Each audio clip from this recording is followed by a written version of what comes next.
January 2026. The London sky does not bear the gray hue of its customary rains. Instead, it hangs heavy with an invisible pressure converging on the Supreme Court. In courtroom number 7, the air is thick with suspicion. This is no longer a story about glossy documentaries or controversial television interviews. We are standing at a historical crossroads where notions of privacy, loyalty, and the legitimacy of one of the world's oldest royal lineages are being placed under the microscope of the law. In a silence so complete that even hurried breaths could be heard, the appearance of a veteran figure in investigative journalism completely altered the balance. He is often described as an architect of hard truths, a man who never enters a confrontation without holding pieces of evidence as precise as a surgical incision. Public opinion is now raising a major question: what compelled such a seasoned dossier analyst to put forward assessments with such explosive impact?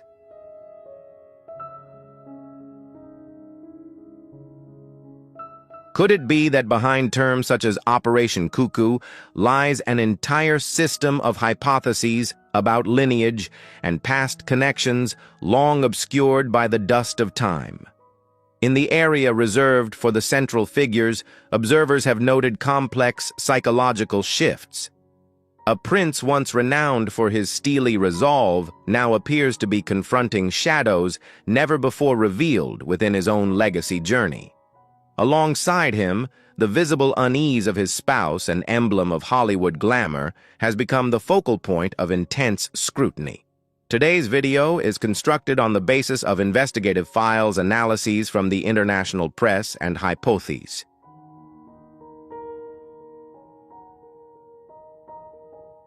This content is documentary and referential in nature, offering an objective perspective on one of the most seismic events of 2026. Some currents of opinion suggest that the emergence of the name Trevor Engelson, alongside analyses of the timeline from 2013 to 2018, is far more than a simple revisiting of the past. It appears to be opening the door to questions of a constitutional nature. If the hypotheses regarding overlaps within archival records have merit, are we witnessing a fundamental redefinition of the entire Sussex brand structure? The courtroom doors may be closed, but the aftershocks it has unleashed will continue to reverberate for decades to come. H.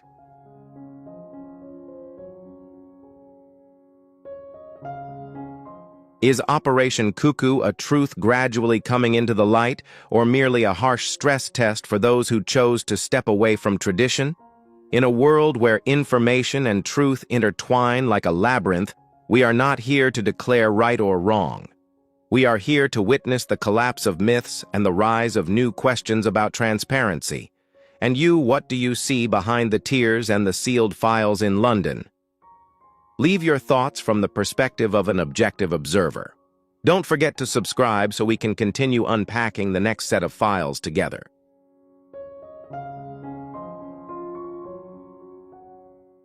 As the files covering the 2013 to 2018 period are opened, the portrait of an independent, self-directed woman, an image painstakingly constructed by the media, now appears to be facing a completely different reflective lens. In the world of investigators, nothing is accidental. Every footprint left in hotel corridors, every invisible signal from transcontinental phone calls is telling another story of connection. Under the guidance of an analytical mind as sharp as Tom Bower's, the gaps in Meghan's filming schedule in Toronto are no longer seen as ordinary days of rest.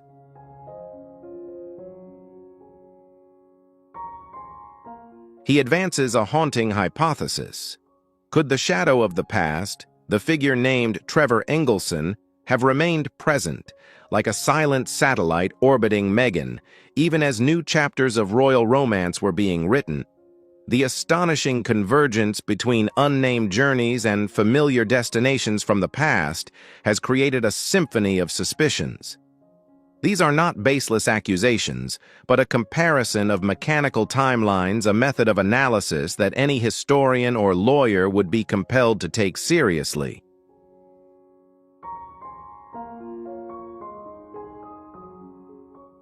But what truly shook the walls of Kensington Palace was not the numbers, but the voices of the guardians of tradition.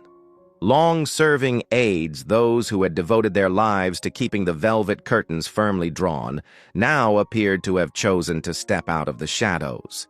Why would individuals who once regarded loyalty as a sacred creed decide to break their silence after nearly a decade? Perhaps the weight of what they had witnessed had grown heavier than even the most ancient rules could bear.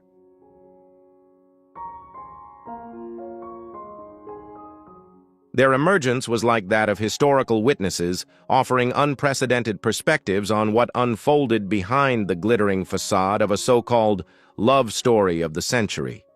The peak of tension centered on discrepancies in traditional protocol. In the centuries-long history of the British royal family, the birth of a new member has always followed the strictest procedures. Yet the records surrounding Archie's arrival now appear shrouded in a legal fog. Why were the validating signatures of royal physicians absent at key moments?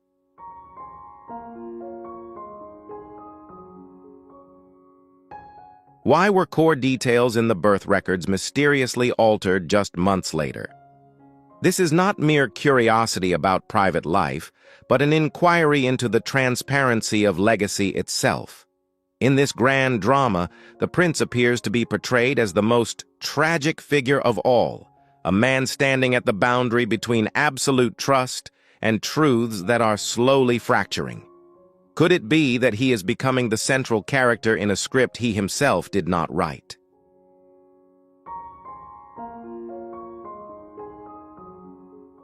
As questions surrounding the birth records remain unresolved, Tom Bower delivers what he calls a steel punch to the silence of the courtroom. He declares that he is in possession of copies from the internal archives of the royal security apparatus figures, long regarded as the most tightly sealed eyes and ears in the world. This is not merely the monitoring of private life.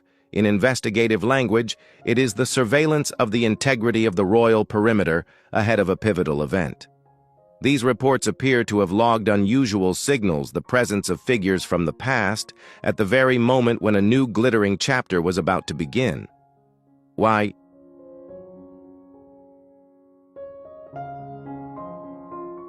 In the moment of direct confrontation with the Prince, Bower did not use the language of hatred. He spoke instead in the language of a philosopher of truth, when he stated, "The truth belongs to no one. It simply exists." London suddenly realized this was no longer a familiar family dispute splashed across the tabloids. This was a historical reckoning, a moment when masks are stripped away to reveal the true structures of power beneath. And Bower, holding the key to open Pandora's box, is leading the public deep into a connection with a figure that many had tried to erase from royal memory, Trevor Engelson.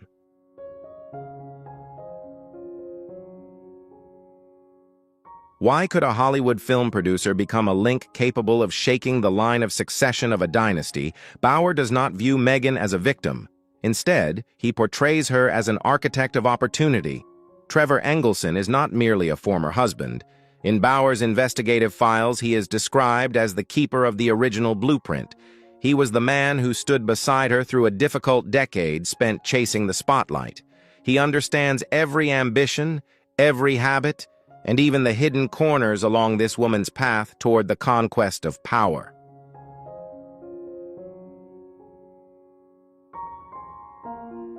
Could it be that while the world and the prince himself was enthralled by a modern fairy tale, security files were quietly recording a drama staged with absolute precision? The question Bower posed before the court seemed to freeze the room. Would a skilled strategist ever truly sever an old line of contact before being certain they were securely anchored on a new island? Based on what he calls abnormal communication patterns, Bower's investigation is gradually exposing a web of unnamed interactions.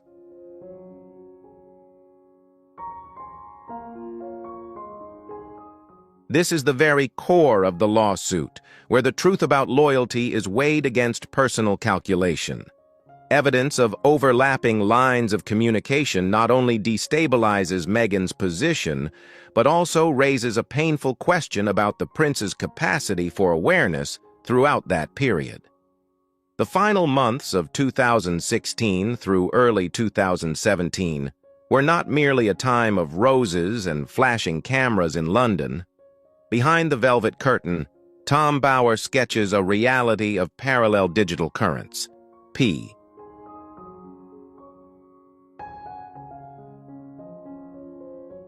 Through encrypted communication channels and anonymous identities, a network of connections to the past appears to have continued operating quietly in the shadows. Why would someone standing on the threshold of a dynasty require such an elaborate contingency plan? Is this the instinct of a strategist who prepares for every possible scenario, or the preservation of a bond that cannot yet be severed? The most shocking element in Bower's files lies in his analysis of the tempo of history. He places a large question mark over the unusual haste with which a formal engagement was established.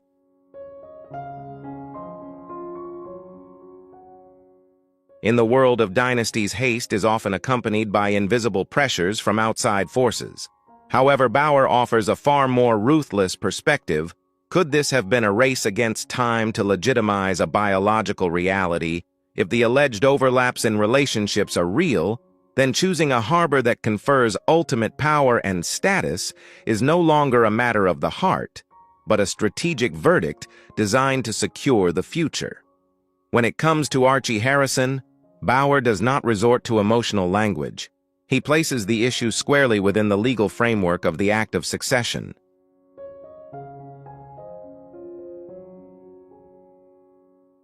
This is where cinematic plot twists transform into a national crisis. If suspicions regarding genetic congruence between the prince and the heir have any basis, we are no longer talking about a family secret. We are talking about the legitimacy of royal bloodlines and the integrity of the Constitution itself. A deviation in the genetic map at this moment could be seen as a rupture of national trust, shaking the very foundations of all privileges and titles. Bower offers an entirely new explanation for the seismic events of 2020.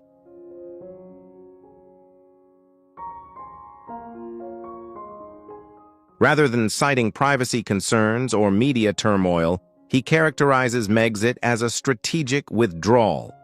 The true objective, he argues, was not the pursuit of freedom, but the removal of genetic secrets from the oversight of royal physicians, the traditional gatekeepers of stringent verification protocols.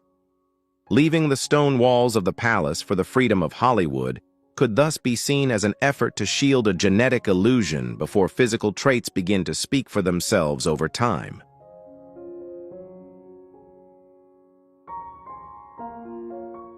Look at the prince in that moment, the man who built a fortress to protect his family, only to now confront the possibility that he has been guarding the most sophisticated lie of the century. Tom Bower ends his presentation with a haunting question suspended in the hushed air of the courtroom.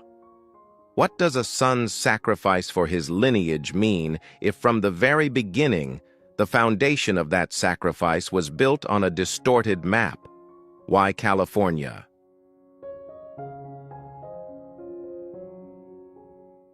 Why choose the land with some of the strictest privacy protection laws in the world? In Tom Bower's analysis, the move to America's West Coast was not merely a journey in search of personal freedom. He calls it the construction of a legal fortress. California, with its stringent data privacy regulations, appears to have become the most effective shield against any probing into personal records. The ghost of the past, known as Trevor Engelson, is no longer a distant memory. It has become a living presence, steadily tearing apart the Sussex's carefully laid plans for the future. F.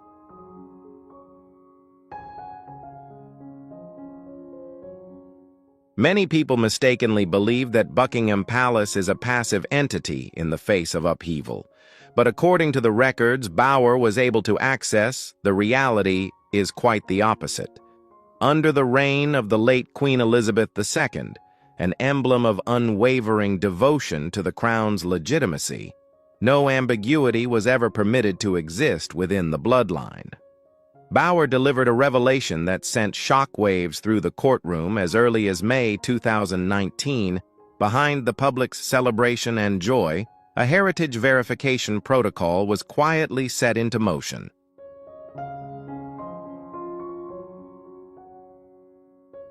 Under the guise of routine health examinations for a new family member, a genetic analysis process was quietly carried out. Its purpose was not curiosity, but to safeguard the survival and succession of the monarchy. So where are the results of that heritage verification? Bauer asserts that this report has never been made public.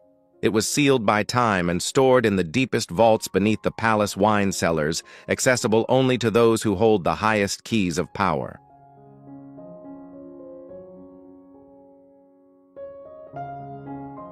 The existence of this sealed report raises a painful question. Why was the truth not revealed as early as 2019? Why did the palace choose silence, a silence Bauer calls complicity, for the sake of survival? Tom Bauer's explanation carries the tone of a political philosopher. He argues that at that moment in time, exposing a deviation in the bloodline would have triggered a constitutional earthquake that no institution could have withstood. Truth, he suggests, was traded for stability. R.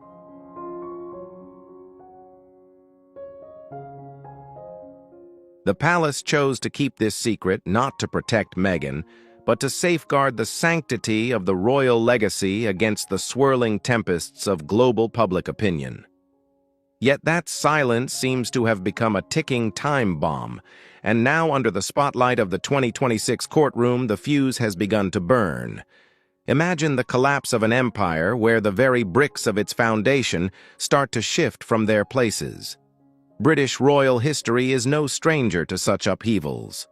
In 2019, the world had already witnessed violent waves tied to controversial associations involving senior members of the institution.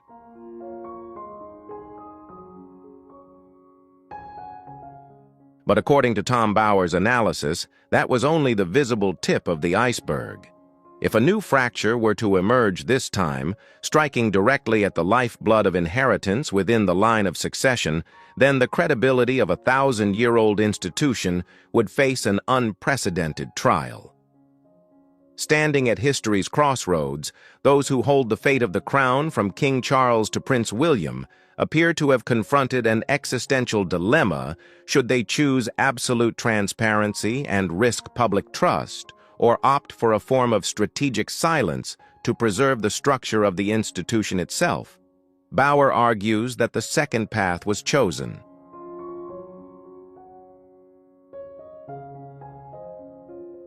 This form of humane conservatism inadvertently gave rise to what he calls a media monster. The palace's silence itself became an invisible protective shield. When one side knows the other will never dare to speak in its own defense for fear of collapsing the foundations, media counterattacks through documentary footage and high-profile interviews begin to grow sharper and more ruthless than ever. Yet within this bleak tableau, Tom Bauer sketches a deeply tragic portrait of the prince, the man he describes as the most painful victim of all leaks.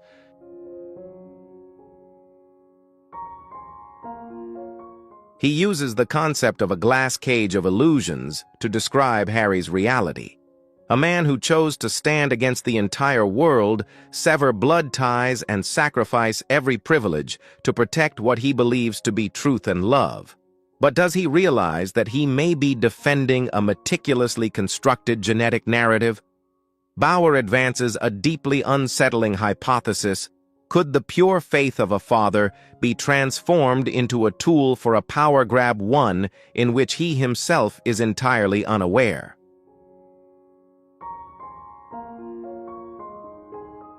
Bauer's testimony about the secret DNA report is not merely an accusation, it is a wake-up call about the hollowness behind solemn rituals. If his analyses of a deviation in bloodline are well-founded, then Archie VII in the line of succession would become a stranger within his own lineage. The presence of a name in the line of succession without congruence of hereditary legacy would create an unprecedented precedent in constitutional law. It would turn oaths of loyalty into looming question marks and place the entire future of the modern monarchy in an extraordinarily precarious position. Content provided for reference/hypothetical purposes only.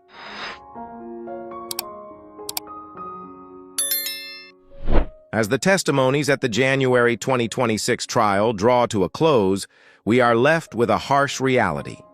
The price of the silence the monarchy has maintained for so many years is no longer gold. It has become a colossal debt, a block of explosives threatening to incinerate every legacy. In the world of dynasties, silence has long been a refined diplomatic instrument, but now it resonates like a wordless indictment. Look at the history of those residing in Montecito through a cold, objective lens.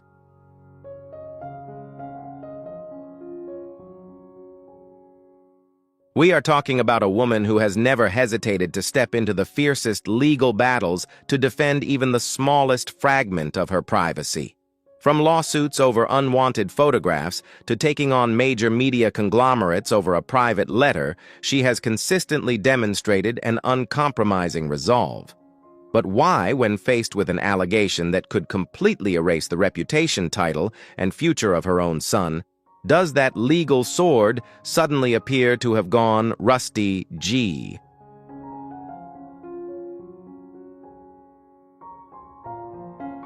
Why until now has the Sussex office, normally hypersensitive to even the slightest tremors of public opinion, allowed terms like Trevor Engelson or Operation Cuckoo to circulate freely across global media? Before we dive deeper into the secret DNA report allegedly hidden in the palace wine cellar, I want to hear your predictions. Do you believe this is a truth slowly coming to light or merely a ruthless media attack? Leave a comment with the number 2 if you see this scenario as a tragedy for Harry, and 5 if you believe this is an uncompromising political chess game. Don't forget to like and subscribe so you won't miss the final chapter of this case.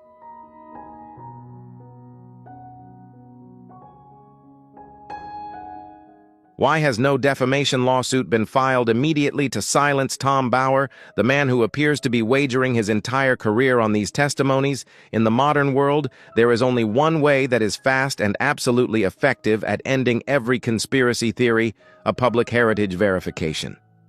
A transparent biological authentication conducted under the supervision of independent authorities would be the decisive blow to protect Archie's legitimacy. It would put an end to all doubt. And yet, the decision to retreat into the shadows is raising a bigger question than ever before.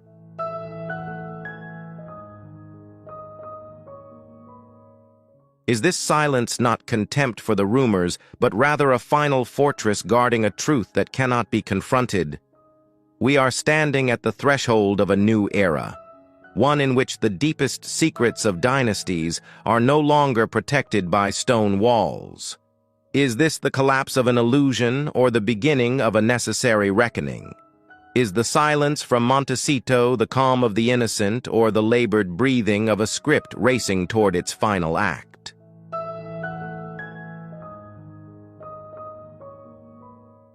The truth, no matter how long it is buried, will eventually find its way into the light. Could it be that counter-evidence cannot be produced simply because that truth never belonged to them in the first place? When we look back at Meghan Markle's legal strategy over the years, a clear pattern emerges: swift, decisive, and overwhelming action against any perceived intrusion. The current silence, therefore, does not bring a sense of calm. It creates a kind of auditory dissonance. It runs so sharply against her instinct for self-defense that it leaves a void filled with doubt in the public consciousness. OA.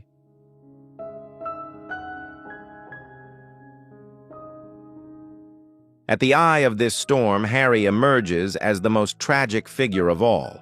From anonymous sources, the image of a prince living in isolation within the Montecito fortress is deeply haunting. Try placing yourself in the position of someone who has wagered everything from titles and military protection to the most sacred blood ties with his father and brother. All of those sacrifices were made under an absolute belief in love and in his own bloodline.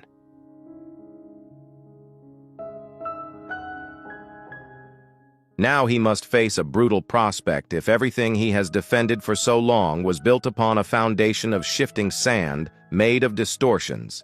Then the collapse would not merely be an emotional wound, it would be the shattering of an entire life philosophy. If the hypotheses about a deviation in lineage were true, the consequences for Archie would amount to the most brutal stripping of identity.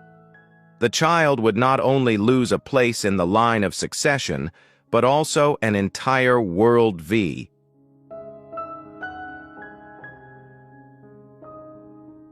Politically, this story has moved far beyond the boundaries of a single family. It has struck at the very legitimacy of the nation. Tom Bower has ignited a battle in which genetic records could become the spark forcing the highest authorities, such as the British Parliament, to intervene. In this game of royal power, the truth may be concealed behind layers of international legal secrecy, but history has shown one constant: the truth always finds a crack through which it can slip into the open.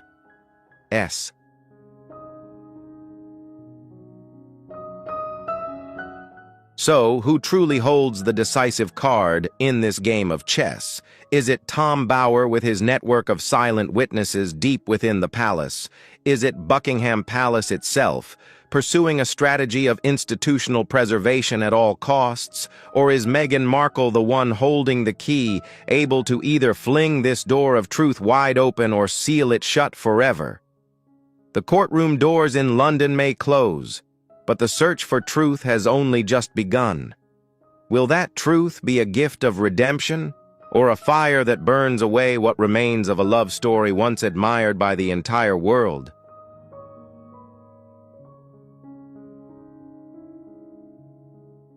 Can a verdict truly deliver absolute vindication, or will it become the final sentence that destroys a reputation forever?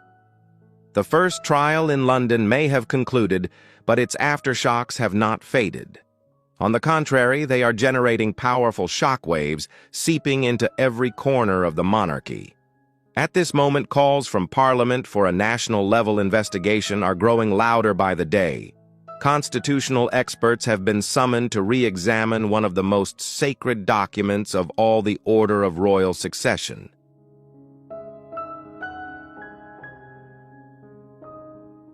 Imagine the historical repercussions.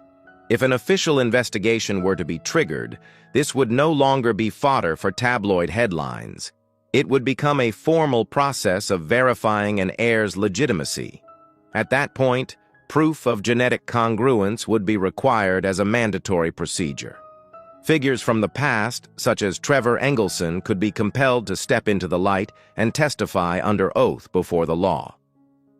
Every communication record, every timeline from 2016 to 2018 would be placed under the government's microscope.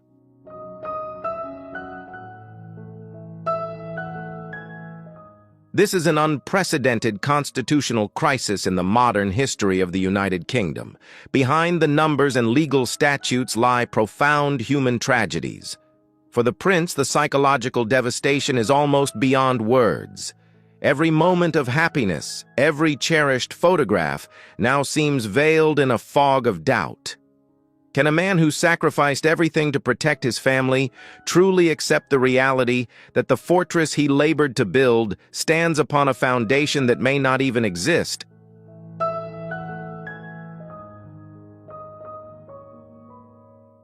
And for the young child, the most innocent figure in this maelstrom, this would be the most painful stripping of identity of all. If Bower's hypotheses are true, the child's entire worldview and sense of origin would be shattered, leaving psychological wounds that could echo across generations. This legal process is in reality only the opening shot. Sources close to the matter indicate that Tom Bower is still holding undisclosed trump cards correspondence and assertions of staggering weight that have yet to be revealed.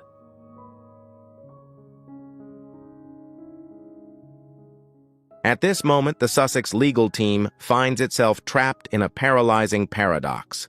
If they choose legal action, they would inadvertently open the door to the process of discovery in which genetic tests and personal records could be compelled into the open under legal supervision. If they remain silent, these allegations will act like acid, slowly corroding credibility and reputation over time. Buckingham Palace itself appears to be facing one of the most profound no-win dilemmas in the history of modern media.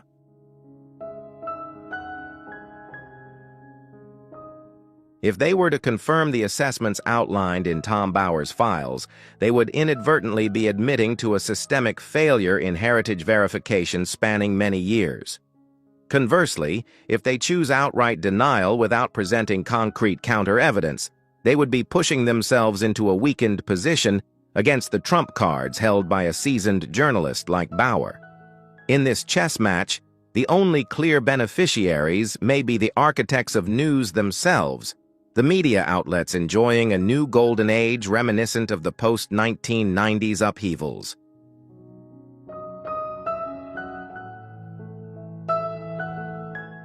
But behind the sensational headlines lies a very real catastrophe for everyone involved. From Harry and Meghan to the future of those in the line of succession, all are being pulled into a vortex where the boundary between truth and legal maneuvering grows more blurred than ever. Will the truth find its way into the light through the final sealed files, or will it remain forever as fragments buried beneath multiple layers of power and institutional self-preservation? In examining these shocking details, we must use reason to pose the most fundamental questions.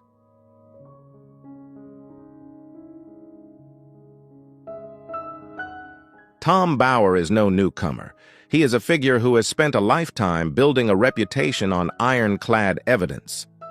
Giving sworn testimony in a court of law is an act that wagers not only one's career, but personal freedom itself.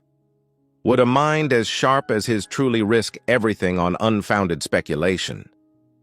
Another major question looms if all of these doubts are baseless. Why has the fastest and most effective solution, a transparent verification of biological origin, never been carried out?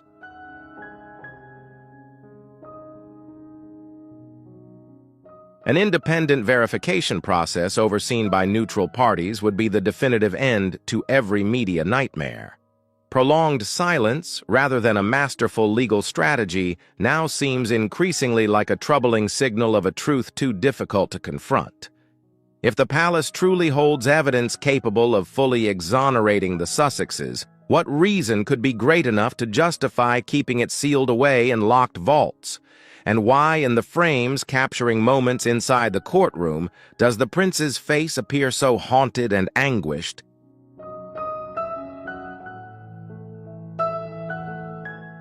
Is that gaze an expression of outrage at injustice, or the fear of a man beginning to realize that the foundations of the world he stands upon are starting to crack?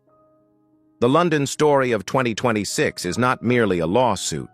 It is a test of trust and truth in the information age. Truth always finds its own way to seep through the cracks of power. Why is it that at decisive moments people so often choose not to look one another in the eye? These questions never come with comfortable answers, and it is precisely that act of avoidance that has created a powerful gravitational pull, drawing the attention of the entire world toward London.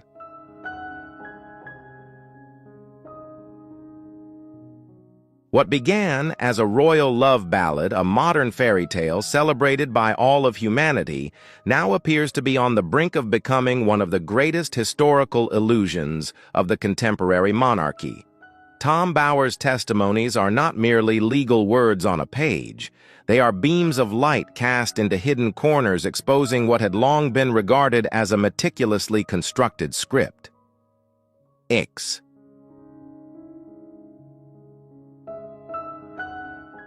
Whether you choose to believe Bower's evidence or dismiss it as the harshest media assault ever directed at the Sussexes, one truth is undeniable: the questions that have been raised will never disappear.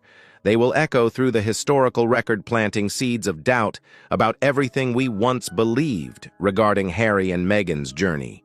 As Bauer himself declared before the court, "The truth belongs to no one. It simply exists." No glossy media campaign, no legal threat, and no strategy of silence can bury it forever beneath the dust of time.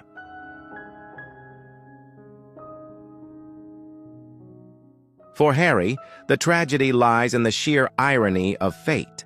A man who spent his entire life trying to shield those he loved from public scrutiny he believes caused his mother such profound pain, now finds that those very efforts have inadvertently unleashed the most ferocious storm of scrutiny imaginable. For Meghan, who relinquished the crown to build a personal empire, this gambit carries life-or-death stakes.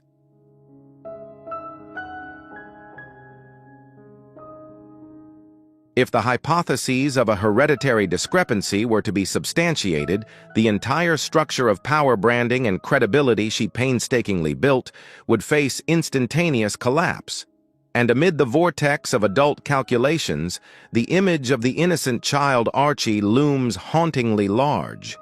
An uncertain future awaits one in which personal identity is placed on the scales of power struggles.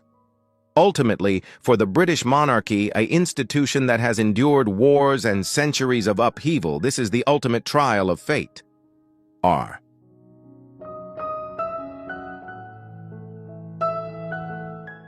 Can an ancient dynasty survive and maintain its legitimacy in an era of absolute transparency where biological evidence holds the power to rewrite history itself? We are not merely watching a court case. We are witnessing the fracturing of a myth. Truth is a bitter medicine, but it is the only thing capable of healing the wounds of doubt. Now we want to hear your voices, the most objective observers of all.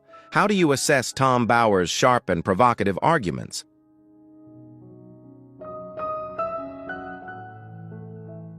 Is this an elaborate search for truth, or merely a last-ditch effort to shatter a media icon? Would an immediate, transparent decision on biological verification be the most effective move for the Sussex side to protect their reputation, or is silence at this moment the deeper strategy?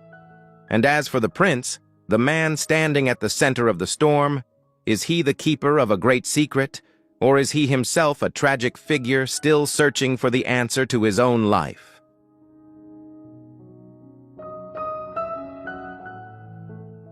This information is for reference only, based on hypotheses, rumors, and unverified public opinions.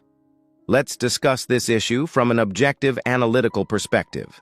Don't stay on the sidelines in the shadows of curiosity. Share your thoughts right below in the comments. Press 1 if you believe these secrets need to be brought into the open. Press 0 if you remain skeptical and think this is merely a political chess game. Your support is the motivation that keeps us going. Don't forget to like and subscribe to join us on this journey of unraveling the truth behind power. At the heart of London, where the stone walls of Buckingham Palace have stood firm for centuries, there has always been a captivating contrast. On one hand, it is a symbol of stability and unchanging tradition. On the other, observers pose a major question. Is that stillness a sign of true calm, or merely a flawless facade concealing powerful undercurrents of change? Recently, international public opinion has been abuzz with speculation about a quiet transition, one in which figures long regarded as operating behind the scenes are gradually stepping into the spotlight to reshape the established order. In a world of ritual, every step and every glance carries its own hidden code. Unverified sources suggest that the presence of Queen Camilla appears to be facing unprecedented challenges from the very long-standing pillars of the family itself. The hypothesis of necessary conservatism speculation has centered on Princess Anne, often hailed as the hardest-working member of the royal family. Is there or is there not a clear divide in viewpoints between deeply rooted tradition and the changes unfolding today?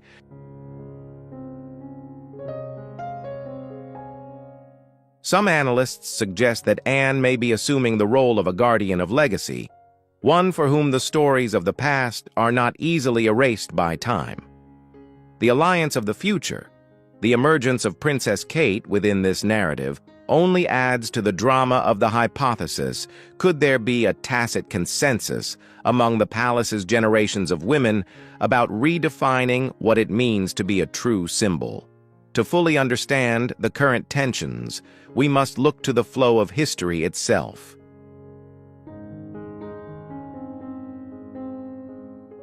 This is not the first time the monarchy has faced a convergence of divergent opinions. From the transformative reforms of Henry VIII to the controversial romances of George IV, royal history has always been a series of choices between personal emotion and public duty.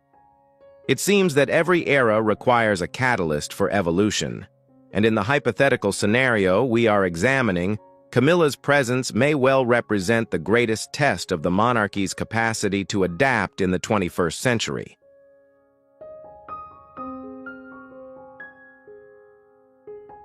Behind closed doors, what is truth and what is merely fragments of speculation, pressures of loyalty, responsibility, and public image can create challenges that outsiders can scarcely comprehend.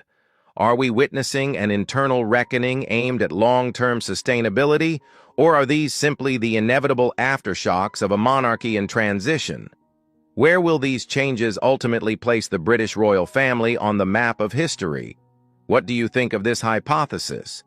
Share your thoughts in the comments below, and together we will decode it in the upcoming discussions.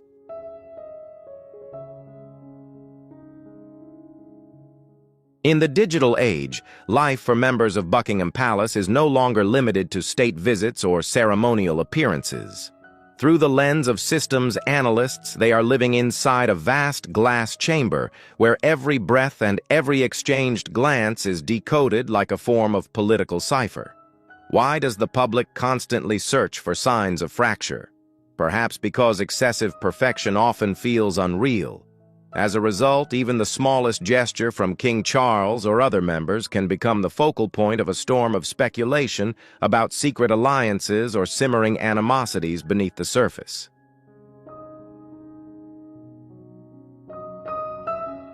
The presence of Queen Camilla within the current power structure is regarded as a unique variable. From an analytical perspective, her transition from a controversial figure to the consort at the apex of the monarchy has been a journey marked by immense pressure. The hypothesis of division raises the question of whether the royal system has truly been able to absorb this presence.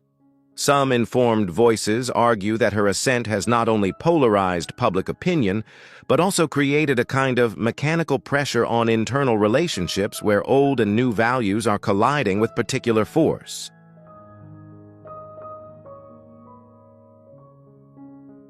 If the royal family is viewed as a smoothly functioning system, then the departure of Harry and Meghan represents a structural rupture that is difficult to conceal. Explosive interviews and direct criticism from the outside inadvertently stripped away the glossy veneer exposing internal contradictions that had previously been dismissed as mere family matters. In a highly dramatic hypothetical scenario, this event is seen as the catalyst that escalated long-standing tensions within the palace into an existential challenge for the monarchy itself.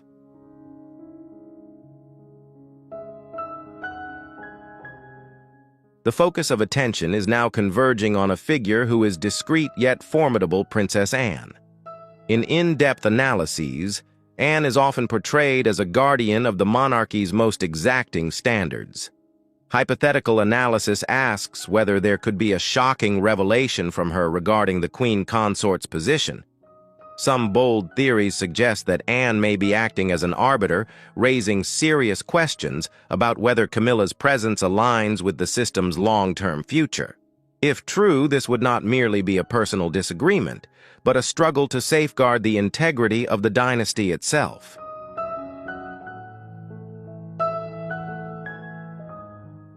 Buckingham Palace today resembles a chessboard filled with countless potential moves. Leaks about reconsidering the position of a key figure may be nothing more than trial balloons to gauge public reaction, or they could signal the early stages of a comprehensive overhaul. Will the monarchy choose to preserve a flawless exterior, or will it confront its fractures head-on in order to restructure? And in this intricate power game, who will ultimately be the one to uphold the very foundations of the royal institution amid the turbulence of a changing era?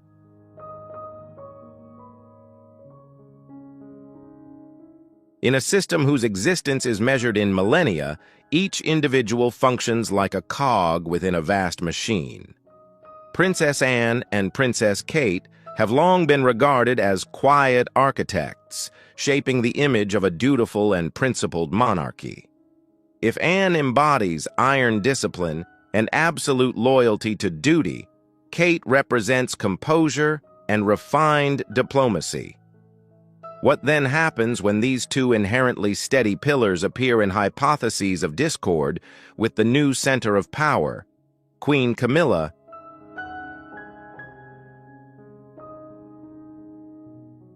Let us view Princess Anne through the lens of a guardian of legacy.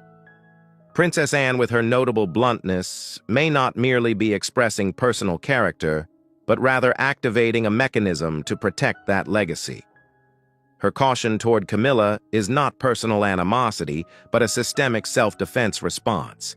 In the eyes of conservatives, disruption within the royal family represents a dangerous variable.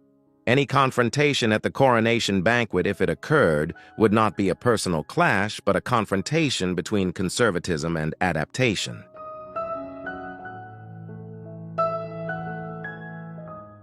If Anne chooses a direct approach, Kate employs a different language of power, the absence of protocol.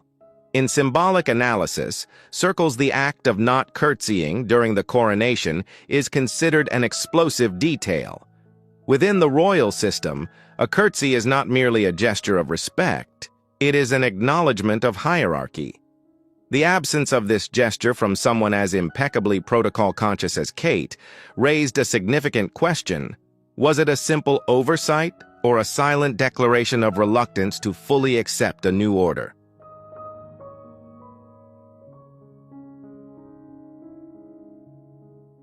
Kate's silence at times carries more weight than 1,000 words, hinting at an undercurrent of polarization unfolding beneath the veneer of unity.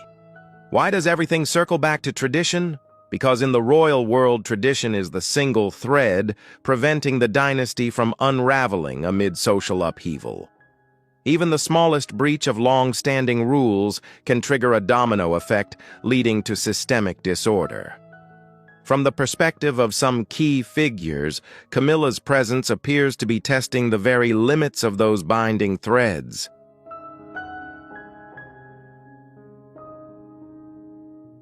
Buckingham Palace is not merely the residence of a family. It is a battleground of ideologies. On one side stands the steadfast adherence to traditional values embodied by Anne and Kate. On the other, the effort of the Queen Consort to assert her position.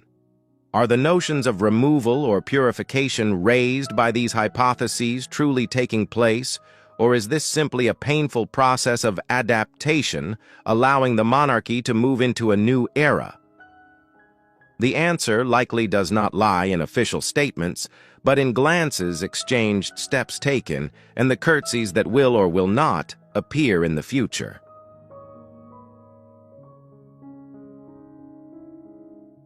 In the royal world, a curtsy has never been merely a gesture of politeness. It is a digital signature affirming hierarchy, an absolute acknowledgement of power and status. From a systems perspective, observing how members bow to one another is how the public deciphers the true power map of Buckingham Palace. At the coronation, the most symbolically charged event of a reign, the actions of the Princess of Wales fell under the media's microscope. The absence of a formal, unmistakable curtsy from Kate toward Queen Camilla gave rise to a startling hypothesis.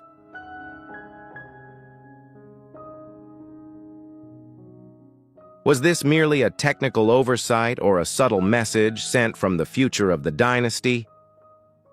Before we delve deeper into the ghosts of the past surrounding the palace, I'd really like to hear your perspective. Based on the analysis so far, do you see Queen Camilla as a woman of resilience and capability, or simply as a fault line causing division? If you support her and believe she is competent, leave a comment with the number 2. If you disagree with her current position, leave the number 5. And don't forget to hit like and subscribe right now, so you won't miss the next episodes where we continue to decode these shocking developments.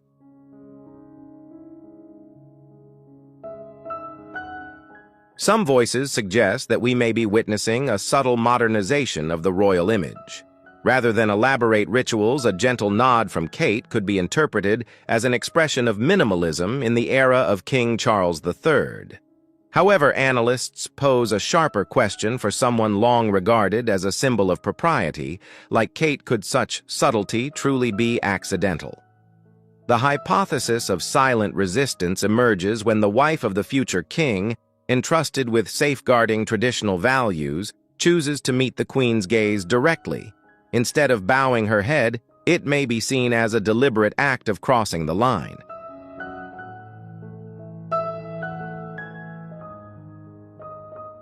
Is Kate setting a new boundary for respect and power? To understand the current tension, we cannot avoid invoking a name that has become legendary: Princess Diana.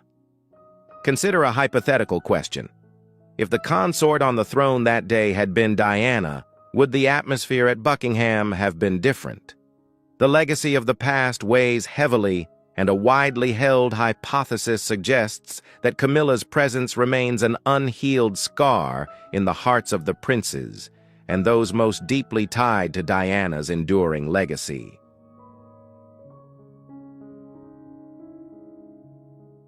If the upheavals of the past had never occurred, would Harry have left? Would the rift between the brothers have grown so deep? Perhaps behind Kate's steady gaze lies a convergence of emotions that have never been spoken aloud. Could she be acting as a representative of a shared, unvoiced sentiment held by those who believe that position once belonged to someone else? Even so, we must acknowledge a harsh reality in the royal world. Personal emotion is often required to yield to law and absolute order. Kate Middleton is not merely a woman with private thoughts, she is a model for future heirs.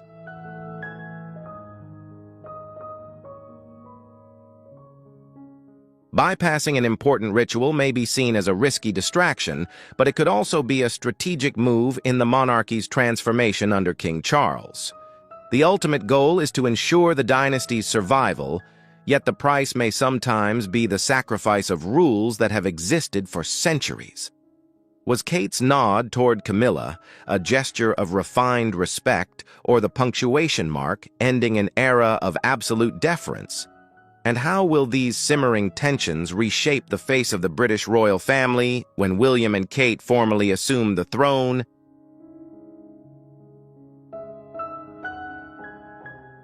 Every detail, no matter how small, may be a fragment of a major transformation we are only just beginning to perceive.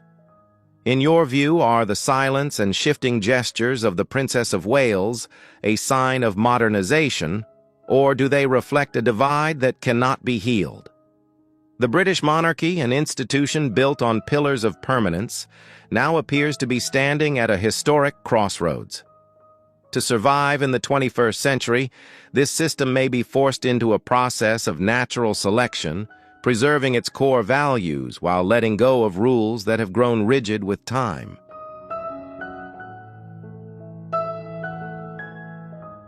Reconsidering long-standing rituals such as the curtsy can be seen as part of a risky yet necessary modernization strategy. The ultimate aim is to ensure that this transition does not undermine the foundations of the monarchy while remaining flexible enough to avoid being dismissed as a relic of the past. From the public's perspective, the actions of the Princess of Wales have sparked a fascinating wave of mixed reactions. Rather than being viewed as a mistake, many have interpreted them as a breath of fresh air. The hypothesis of independence emerges here. Could we be witnessing a new generation of royals refusing to play the role of pre-programmed puppets?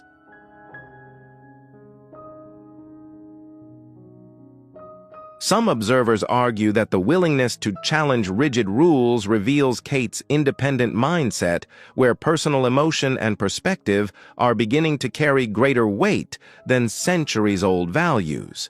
However, all change encounters resistance. For staunch traditionalists, the act of curtsying is not merely a sign of personal respect, but a symbol of social stability and order. They believe that no individual, no matter how influential, has the right to stand above legacies that have endured across generations of reigns.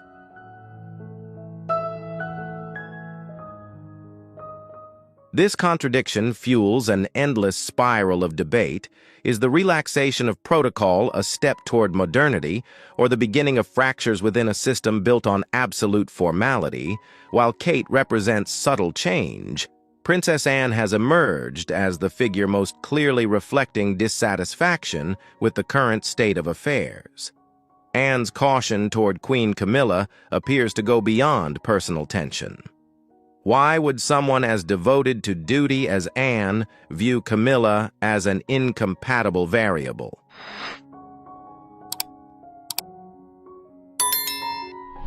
Perhaps in her eyes, Camilla's presence carries past mistakes and controversies that could cloud the perceived purity of the monarchy. The royal drama thus becomes not merely a story of personal relationships, but a struggle to protect a standard that Anne believes is under threat. The transformation of Buckingham Palace is a quiet, yet highly dramatic process, its pace shaped by internal acceptance and reactions from the outside world. The controversies surrounding Queen Camilla and the responses of the two princesses are simply the latest chapters in a history book that is being rewritten in real time.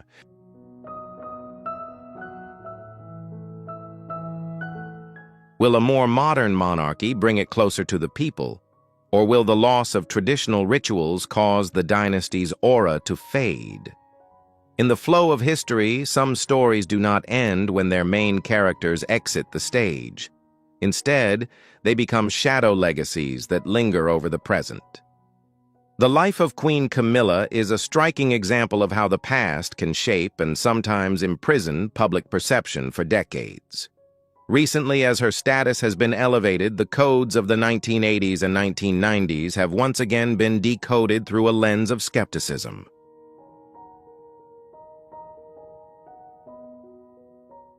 Are we witnessing the mercy of time, or simply a perfectly executed media campaign designed to reconstruct an icon once rejected?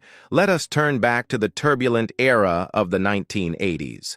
In socio-psychological analysis, the bond between King Charles III and Camilla has often been described as a parallel system existing outside the framework of traditional royal rules. The arrival of Diana, the People's Princess, established a standard of purity against which any external intrusion was perceived as a serious systemic fault.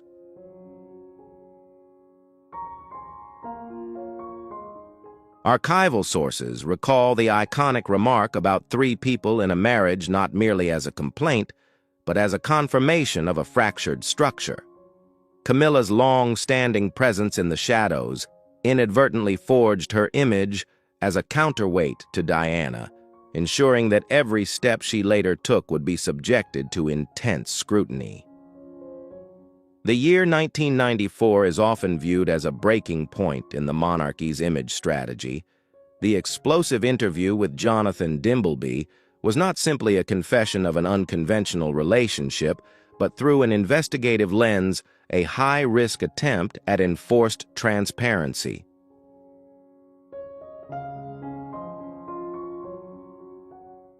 However, rather than easing tensions, it backfired by reinforcing the hypothesis that Camilla was the very cause of the collapse of a beloved icon. In the eyes of traditionalists and Diana's admirers, Camilla appeared to be permanently cast as a disruptor of order, a stain that no title could easily erase.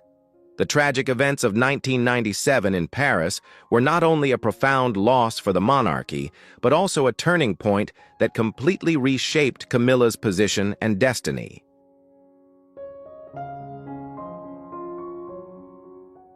Diana's absence left behind an immense vacuum of both power and emotion. From a figure once fiercely opposed, Camilla began a process of quiet neutralization. She rarely appeared, choosing patience as a strategy for survival. Could it be that this endurance, her silence, and willingness to remain in the shadows for years gradually shifted the public's emotional frequency? A segment of the public moved from hostility to curiosity and ultimately toward a conditional form of acceptance.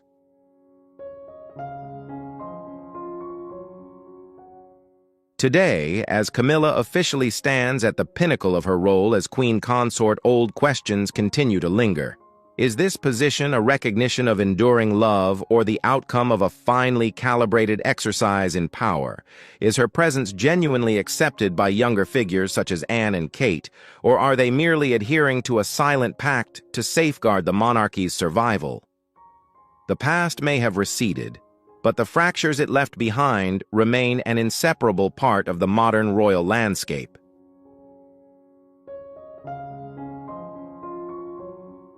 In 2005, when wedding bells rang to mark the official union of Charles and Camilla, observers noted a pivotal detail in the language of power, the title, Princess Consort. Why not Queen from the outset? Through the lens of systems analysts, this was not merely a name, but a form of public opinion buffer. One hypothesis suggests that the palace was making a strategic calculation. At the time, they understood that Camilla's presence remained too powerful an emotional trigger for those who revered the memory of Diana.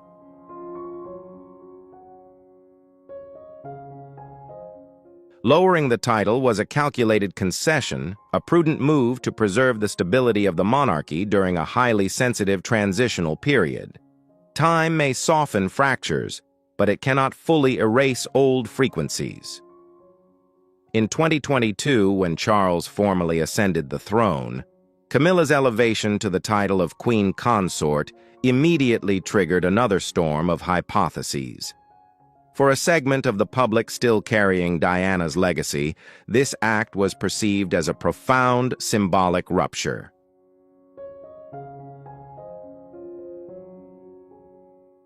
Was the granting of this title a personal wish of the king or an inevitable step to reinforce the monarchy's legitimacy? The voices of opposition are not directed at an individual alone. They are defending a myth forever sealed by the tragic death of 1997. In their eyes, replacing a position once associated with Diana with Camilla appears to be a form of rewriting history that not everyone is prepared to accept. Yet when we look more closely at the palace's operations, we can discern a sustained effort to recode and reinterpret Camilla as a person.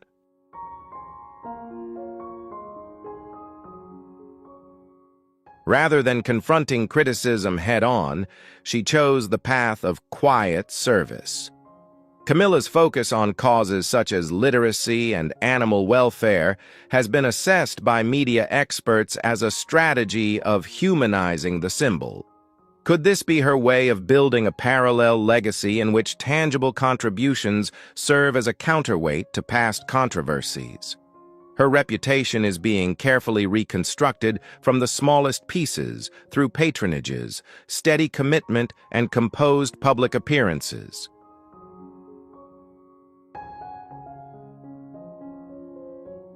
Yet no matter how great the effort, the corridors of history continue to echo with voices that refuse to fade.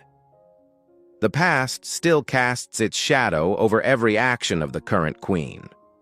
Critics ask whether present-day dedication carries enough weight to eclipse memories of the once shocking third person. Perhaps Camilla's greatest challenge is not the fulfillment of royal duties, but persuading an entire generation that she is a worthy successor to a role burdened with immense pressure and expectation.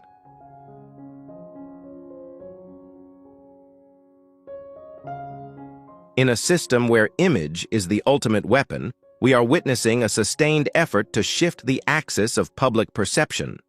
In recent years, Camilla's presence has no longer been associated with glamorous banquets, but instead with appearances in society's overlooked and uncomfortable spaces. Her focus on sensitive issues such as domestic violence is viewed by analysts as a highly strategic move. Could this be an attempt to establish a new frequency of connection with the public, one in which empathy is prioritized over historical controversy?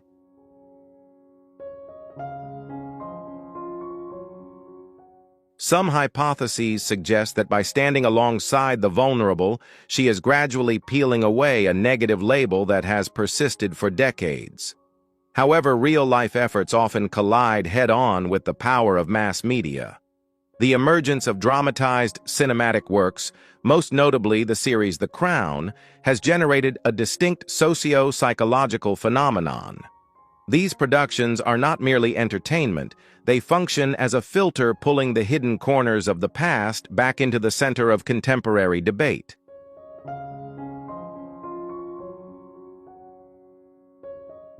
When cinema portrays a figure through shades of intrigue and hidden calculation, it inadvertently reinforces long-standing stereotypes in the public mind. For many younger viewers, this cinematic lens has become a primary source of reference, blurring the line between historical fact and scripted dramatization. This is the invisible barrier that even the most sincere charitable efforts cannot overcome overnight. No matter how hard one tries to distance oneself from the turbulence of an era, one reality remains undeniable. Royal history is a living entity.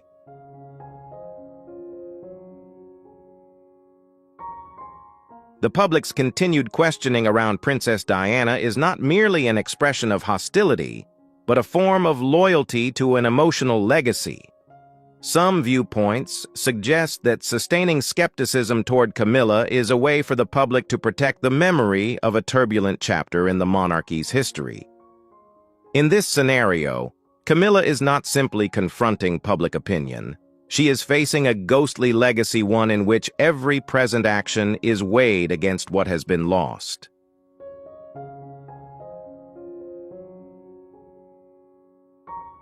Upon officially assuming the role of Queen Consort, Camilla has demonstrated remarkable resilience and adaptability within the royal structure. Yet her legacy will always remain a complex symphony composed of present-day efforts intertwined with echoes of a past that has never fully faded. The shift in public perception may not depend on whether the past can be erased, but on whether the present is strong enough to create an entirely new and distinct chapter.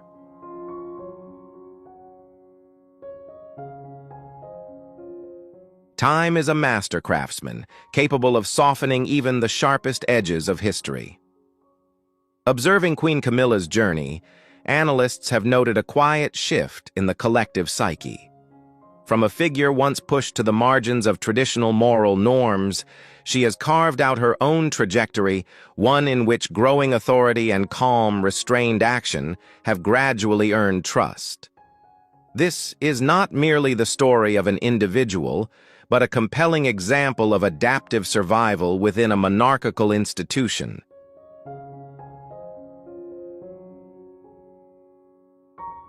Could her presence be the very catalyst needed to shape a more modern, more pragmatic face for the British monarchy in a new era?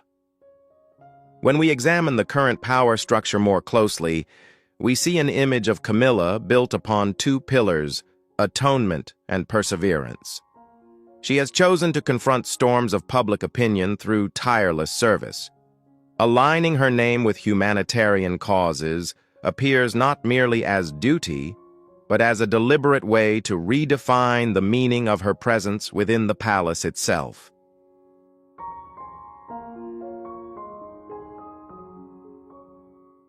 Although the past remains a persistent shadow, her dedication to community values has turned her into an indispensable component of Buckingham's current operating system.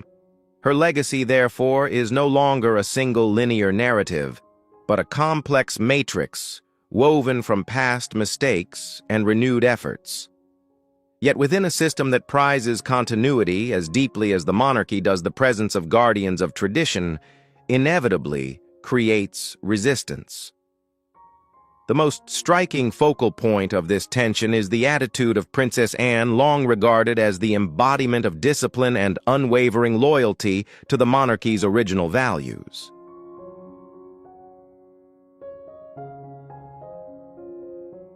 The hypothesis surrounding Anne's dissatisfaction is not merely about personal conflict. It represents a broader question of compatibility. Can a system truly remain stable when its core contains controversial precedents? Anne's caution appears to serve as a reminder that no matter how the future is constructed, the strict standards of the past continue to exist as a form of oversight. We have traveled a long path in decoding the layers of emotion and power surrounding the presence of Queen Camilla.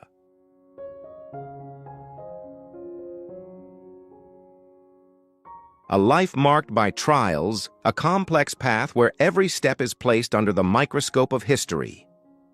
Faced with these data and analyses, what do you think about the fairness of our judgments?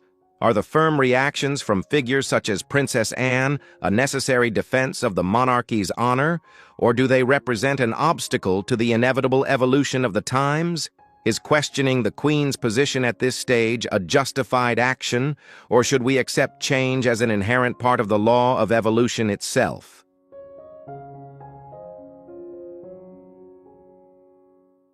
This information is for reference only based on unverified hypotheses, rumors, and public opinion. Let's discuss the issue from an objective analytical perspective. Don't just observe, leave your mark, press 1 if you want to explore more hidden variables of the monarchy.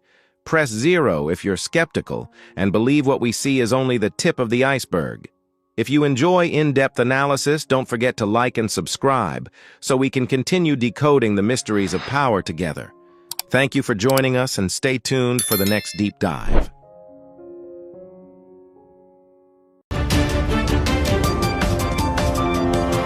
In the world of symbols and heritage, sometimes silence carries more weight than 1,000 words.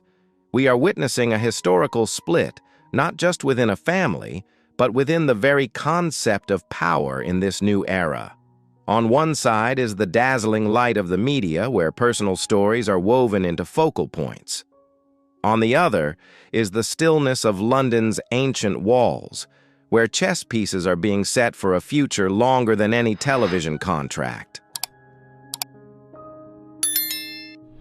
Numerous observers suggest that Prince William is exhibiting the demeanor of a chief architect of the future. Instead of reacting to the onslaught of public opinion, he chooses to strengthen the foundations of the institution. The question now is no longer, will it happen, but when is the optimal time? Redefining titles is not merely an individual act, but a symbolic restructuring. In an era of transparency, possessing a title is no longer seen as an immutable privilege, but a responsibility tied to genuine dedication.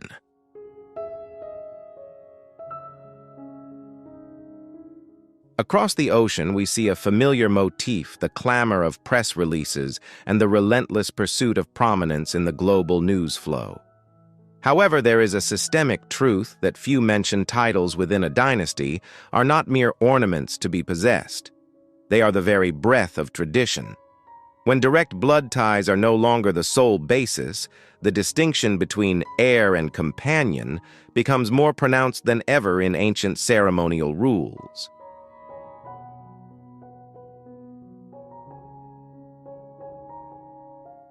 While the world is preoccupied with analyzing dramatic interviews and memoirs in London, a new blueprint for the monarchy is emerging. These are not petty debates. This is the transformation of an institution to adapt to the 21st century. With a single signature, the structure of a millennia-old heritage can be rewritten, discarding elements no longer relevant to safeguard the overall existence. Will individual freedom or family duty prevail on this chessboard of power? The answer lies in patience, for in the game of dynasties, the winner is not the one who speaks the loudest, but the last one standing when the spotlight fades.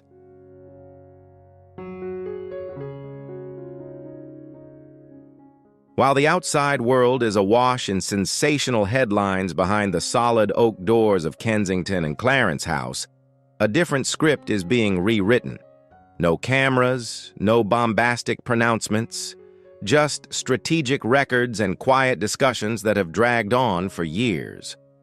To understand what is truly happening, we must look into the intellectual divide between the two generations of top leadership, the current crown holder and his successor.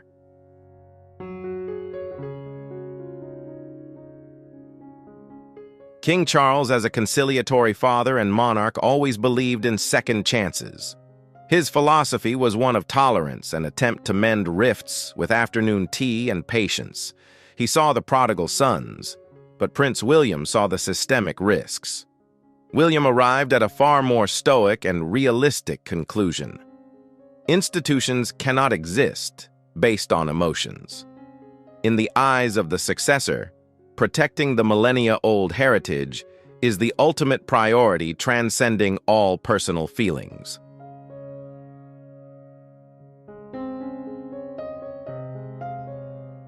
What is being quietly built is not a plan for revenge, but rather a self-defense mechanism. William understood that when a name tied to traditional values is used as a commercial tool, from podcasts to book covers, its sanctity is eroded. The precedent was there. What had happened to previous members of the family was proof of the system's resolve. This wasn't revenge, but a revolution. Necessary surgery to ensure the purity of future leadership.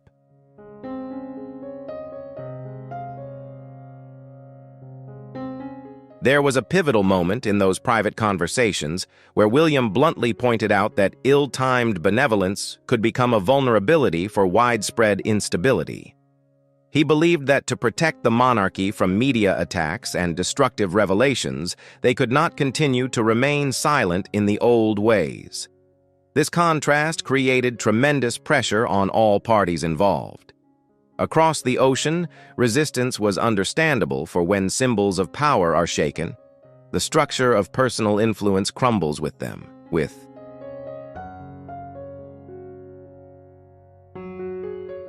The history of monarchies has always been a process of purification for survival. William is playing a game of chess where he has already moved many steps ahead. This is a battle between one side that wants to preserve unity through affection and the other that wants to maintain dignity through discipline. Ultimately, time will tell, can an institution survive if it does not dare to let go of the parts that are no longer compatible.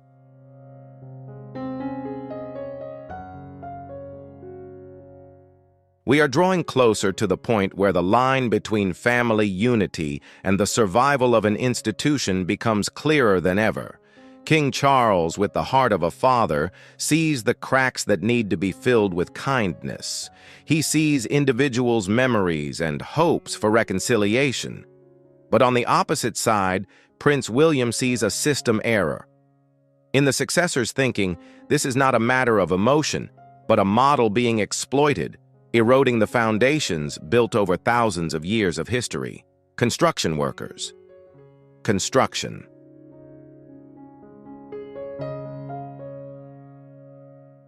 William isn't waiting for the future. He's shaping it right now. Behind the velvet curtains lies a strategic council, not a group of fleeting crisis management experts, but constitutional historians and masters of political science. They are the ones who understand the concept to its core. Authority.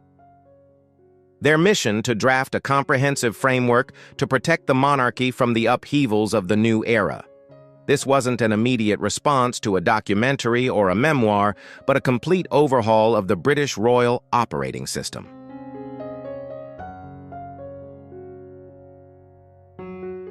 A new charter is gradually emerging with non-negotiable rules. William wants to eliminate the ambiguity that has existed for too long. He aims for a system where titles and privileges are not gifts of blood, but rewards of service.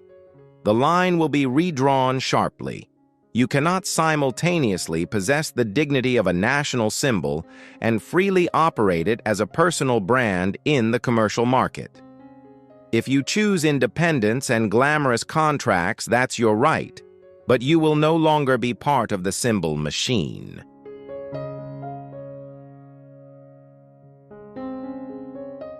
William's plan was revolutionary because it shifted power back to the incumbent monarch through clear legal mechanisms. The decision of who stayed and who left would not be based on anger or personal feelings, but on a single criterion: commitment. This has been done historically for individuals who damage the public goodwill, and now it's been standardized into an operating procedure. Once you step outside to pursue your own values, you'll have to shed the protective coat of royalty.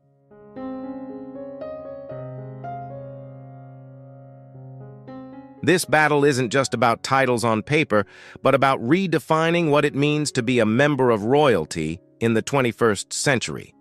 William is building a legal fortress to ensure that whoever comes and goes, the institution will remain. As the spotlight fades, what remains is not personal squabbles, but a purified system ready for the challenges of the future. In the philosophy of ancient dynasties, there is a harsh truth. When you step through the gates to seek personal freedom, the glory of the institution will not follow you.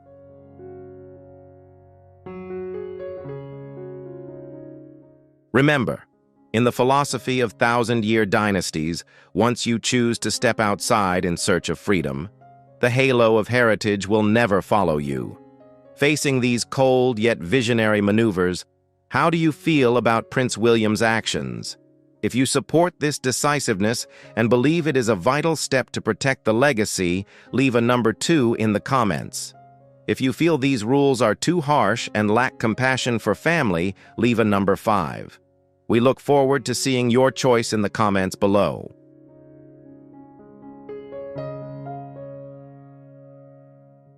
Prince William's entire vision is encapsulated in one powerful idea.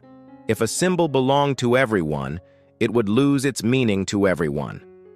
The power of a dynasty lies in its uniqueness. Once its noble title is juxtaposed with consumer goods or social media posts, its sacred value vanishes.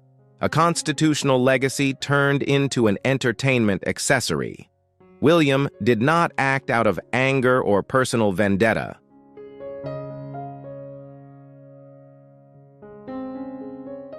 He is acting as a strategist, looking 50, 100, or even 200 years into the future.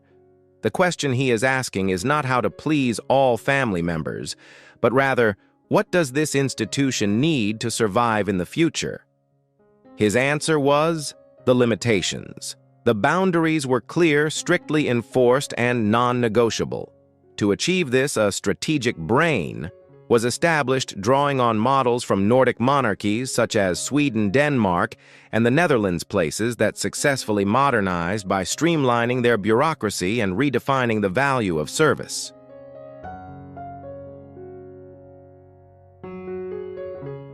This is the biggest difference between the present and the past.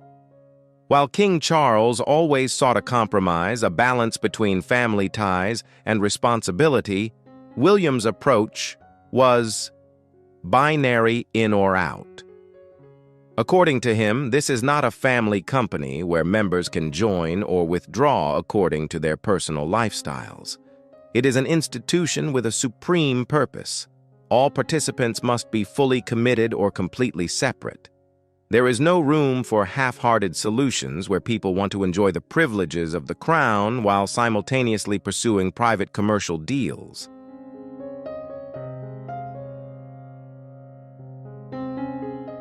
In the face of attempts to maintain power through legal means or media, the new system William is building is creating a constitutional fortress. When rules are codified and based on the principle of service, any individual resistance becomes insignificant in the face of institutional weight. The truth is, the world may change, but the essence of monarchical authority always demands a sacrifice of the ego for the common good. We are witnessing the birth of a new era, an era where glory is not measured by media fame, but by unwavering adherence to core values.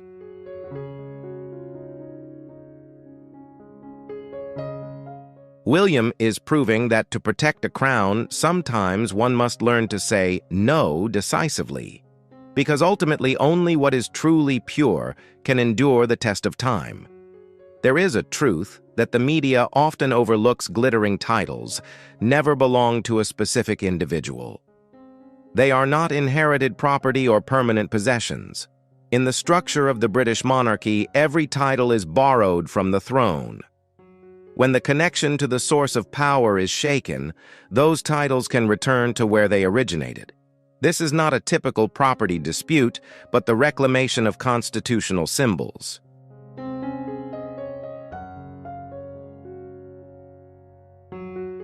In the world of administrative procedures, there is a term that sounds dry but carries immense weight: letters patent, royal patent. Don't let the name fool you. This is essentially a supreme executive decree of the monarch. No noisy parliamentary votes, no complicated referendums. With just a carefully drafted document and the signature of the head of the monarchy, the entire power structure, the order of succession, and royal membership can be fundamentally altered. This is the most powerful tool, allowing the king to redefine his common home in an instant.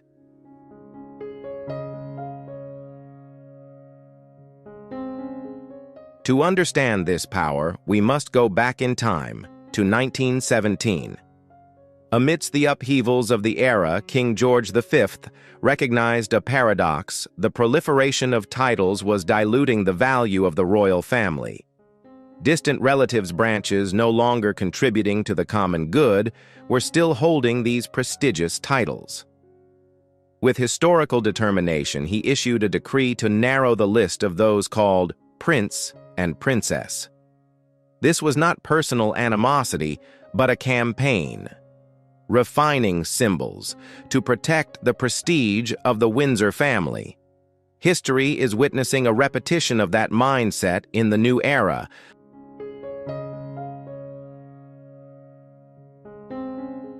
Amidst speculation about legal battles or intentions of resistance, there is an invisible but solid barrier: royal privileges. Once a decree has been issued based on long-standing constitutional rules, any individual attempts at litigation are often rendered ineffective against the will of the monarchy. Disputes over names or membership are no longer matters of emotion, but of formal legal documents. A lack of understanding of these mechanisms sometimes leads to illusions of power that are unrealistically impossible to fulfill.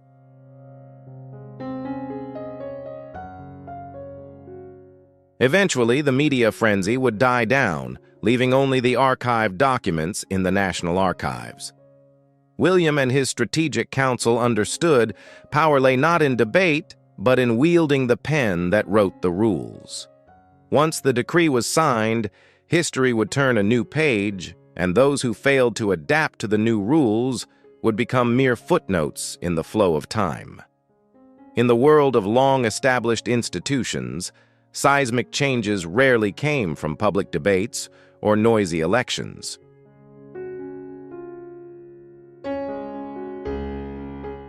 It comes from the stillness of the pen. A group of people might be considered representatives of a dynasty in the morning, but by afternoon that position may be a thing of the past. This is the privilege of supremacy. No approval needed, just a signed decision, and the course of history will change. Many sources suggest that a strategic update lies in the archives of Kensington Palace, awaiting its moment of realization. This draft carries a simple yet revolutionary message. Titles are associated with dedication.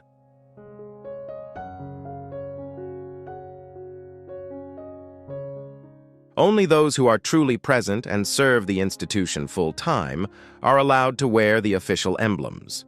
The rest will be returned to the warmth of their families, but no longer as representatives of the nation.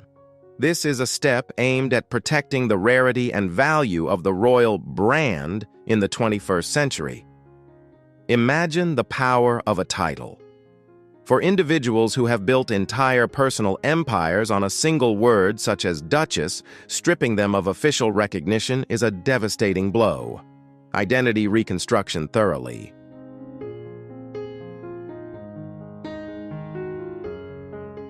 When institutional backing disappears, that title is no longer a magic key to unlocking doors of power or multi-million-dollar contracts.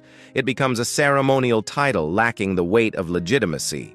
In the world of high-level partnerships, the difference between official representative and related party is a chasm of value. Every speech, every production project, or every international event we see largely revolves around royal appearances.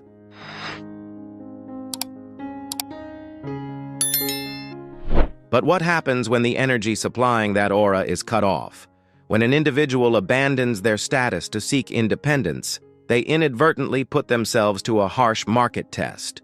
Is personal value great enough to survive without the shadow of the crown? William understood this better than anyone. He didn't need to fight. He simply needed to clarify the boundaries. Look at what has been built. From audio programs called archetypes to literary works signed with a prestigious title.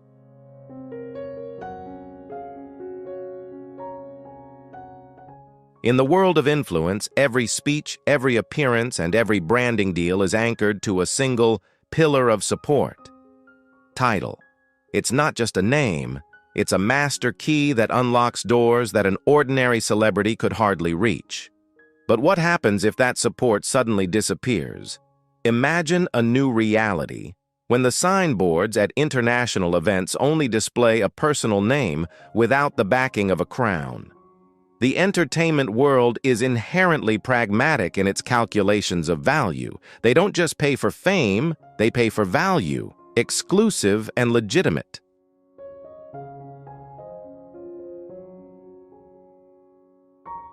Without those sacred words, would the allure remain intact? Fame may be brilliant, but it is often fleeting, while an institution thousands of years old possesses the power of permanence. When the radiance is cut off from its roots, the foundation of an entire personal empire will begin to show cracks in its values. Prince William did not act in ambiguity. He had deeply studied how neighboring dynasties adapted to the times. One particular case caught his attention: Queen Margrethe II's decisiveness in Denmark.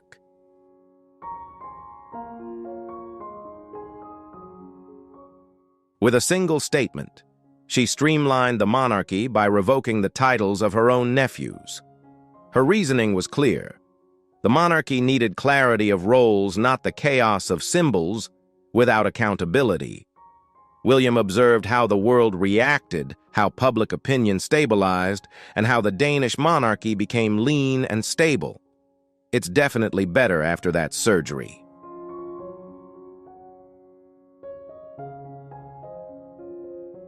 The confidence of the British heir to the throne stems from understanding that preserving a great heritage sometimes requires making difficult decisions. Restructuring doesn't necessarily have to be a dramatic face-to-face confrontation. It can unfold quietly through official channels, yet its impact can be transformative. When the rules of legitimacy are enforced, the line between a person of royal lineage and one media star, it will become unmistakable.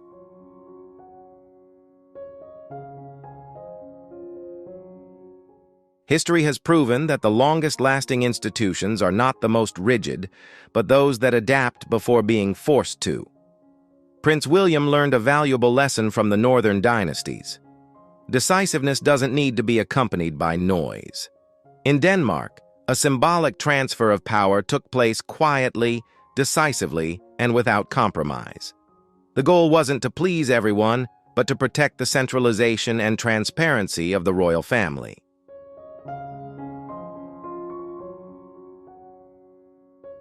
When the lines are redrawn, the gray area of privileges without accompanying responsibilities will be completely eliminated.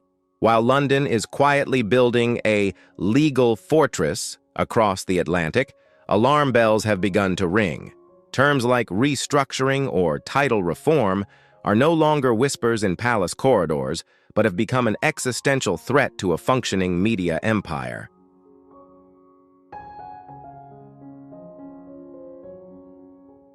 Realizing that their foundation depended entirely on their connection with the royal court, a bold strategy was devised, commercializing the sacred.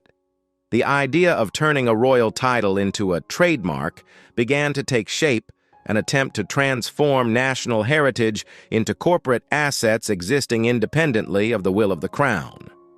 This was an unprecedented confrontation in history. One side viewed the title as service to the Constitution. One side considers it as brand identity.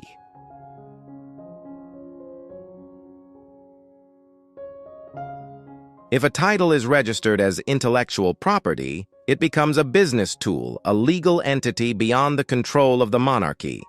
But can a signature on commercial paper replace the weight of thousands of years of tradition? William and his constitutional experts are facing a thorny question. How can we prevent the transformation of a national symbol into a personal marketing tool without creating a global legal crisis?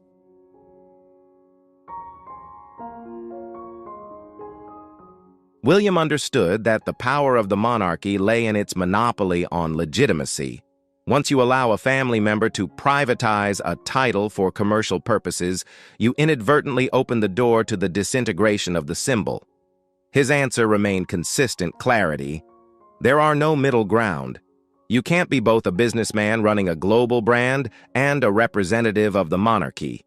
This separation is necessary to protect public trust and the sanctity of the heritage.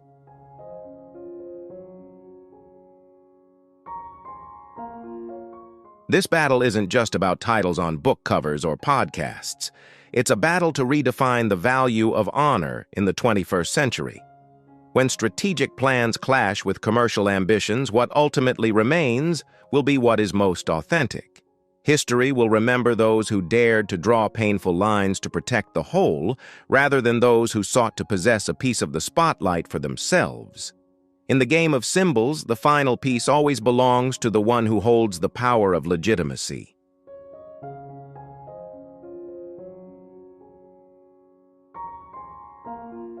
In an attempt to secure the future, a purely commercial idea was proposed, trademarking a royal title.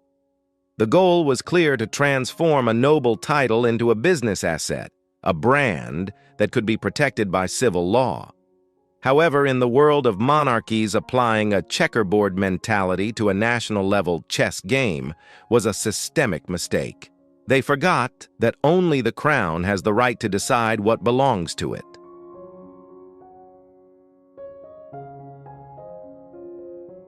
Before the initial paperwork was even completed, the palace was a step ahead. Without any public debate, Prince William's advisors had established a legal, protective perimeter. They had quietly activated stringent regulations regarding the use of the royal title for commercial purposes. All escape routes were blocked, all loopholes closed. This was not an immediate reaction, but the result of a methodological study by leading historians and strategists.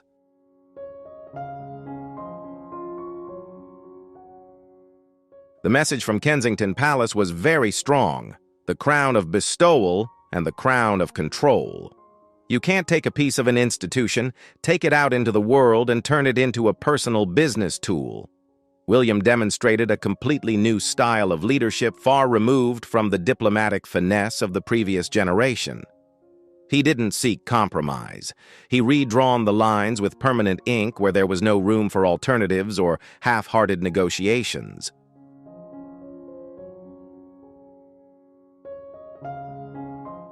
Most remarkably, William's team didn't need to create new rules.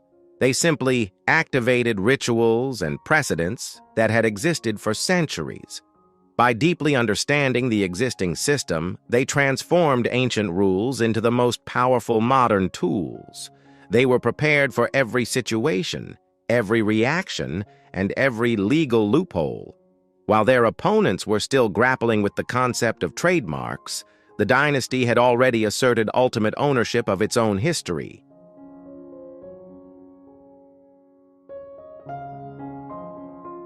Throughout a millennium, the monarchy has faced countless tests of power. Every time it was challenged, the system did not collapse, but instead gave rise to new self-defense mechanisms. What Prince William is currently implementing is, in essence, a renaissance of old values within a modern context.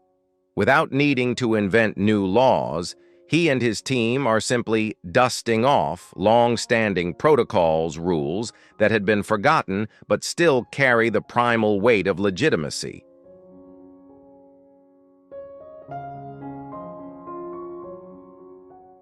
This approach possesses a brilliant strategic quality.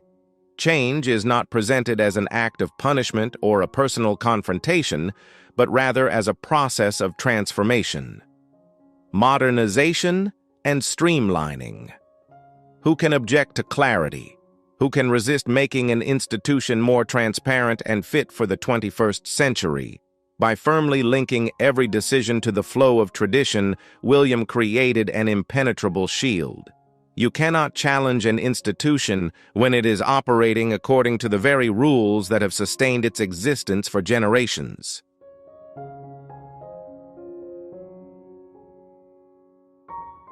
After years of turmoil and relentless media attention, the palace is now enveloped in a completely different atmosphere: confident stillness. The defensive, passive attitude has vanished, replaced by a proactive and visionary demeanor. Even the most discerning observers must acknowledge that this is a strategic move at the highest level. There are no more public debates, no more emotionally charged counter-messages. The institution has chosen a dignified silence as its response to all the external noise.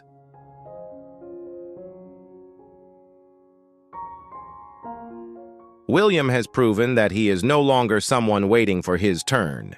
He is truly leading and reshaping the monarchy right now.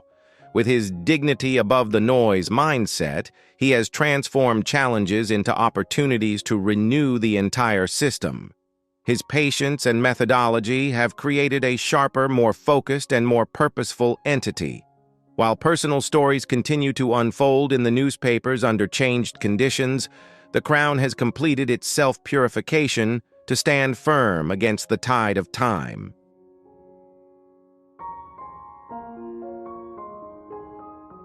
When the oak doors close and the mystique of royalty is no longer included as part of the brand's gift package, an existential question arises. Where does the true value of an individual lie when separated from the cradle of institution? In the chambers of power of the elite, what remains of the invitation, when the strength of millennia of history is no longer a foundation? This is not a personal attack, but a harsh test of self-reliance.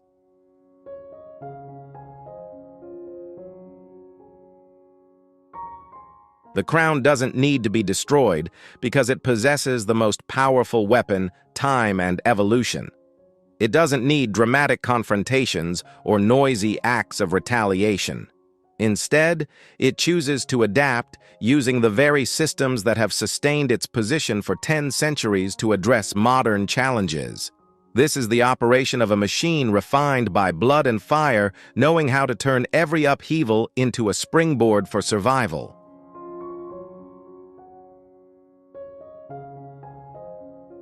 While the world was captivated by the hype and sensational headlines, a long-term game was underway. William and his strategic team proved an enduring truth. Real power doesn't belong to the person who speaks the loudest in the room, but to the person who understands the system best. They aren't building sandcastles on media, they're forging foundations of steel. The heir's confidence doesn't come from fleeting fame, but from mastering the operational codes of an empire that will never sink.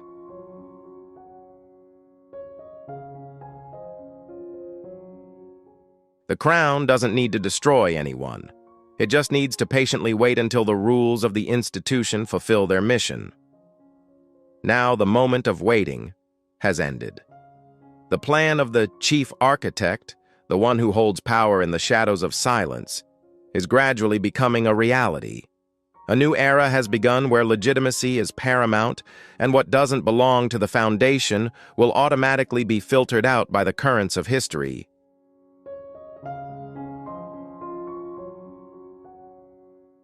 Ultimately, the biggest question remains: as the borrowed glory of the crown fades, what will truly remain behind the titles.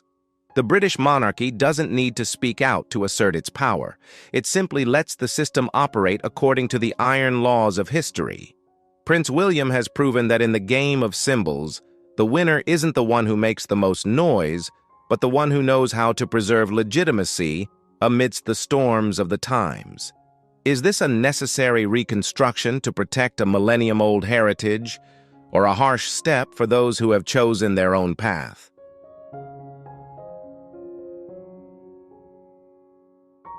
We'd really love to hear your perspective. Do you side with King Charles's tolerance, or do you support Prince William's steel discipline?